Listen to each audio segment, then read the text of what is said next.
Nasawi naman ang 73 anyos na babae matapos na masunog ang kanyang bahay sa Batangas City. Ang biktima posibleng nadula sa hagdan ng tangkay nitong lumabas sa nasusunog na bahay. Nakaalerto si Paul Hernandez ng GMA Regional TV, Balitang Southern Tagalog. Ang maitim at makapal na usok na ito na sinasabayan pa ng pagkalat ng apoy ang gumising sa mga residente sa Barangay Calicanto, Batangas City, bandang alas 5:30 ng umaga kahapon. Sinubukang maapula ng mga taga-barangay ang naglalagablab na apoy habang naghihintay ng responde ng mga bumbero. Malaki na po talaga.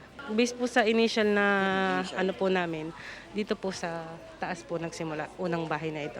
Tapos nag-radiate lang po itong. Ang apoy na yan nagmumula sa bahay ng 73 anyos na si Leo Divina Espiritu na nasawi sa insidente. Ayon sa otoridad, posible umanong nadula siya sa hagdan ng tangkaing makalabas sa bahay. Nag-iisa lang na nakatira sa bahay ang biktima. Ang pag-asa ng una, lumabas, may sabi. Pero nung sabihin ng bombero na sinira, nakalak ang screen, na gano'n na ako. Nasabi ko nasa loob yan.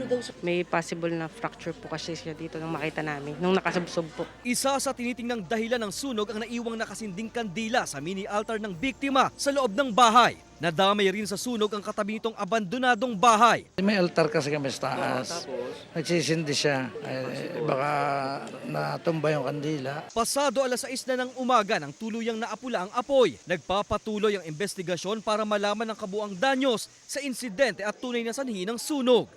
Mula sa GMA Regional TV, Balitang Southern Tagalog, Paul Hernandez nagbabalita para sa GMA Integrated News.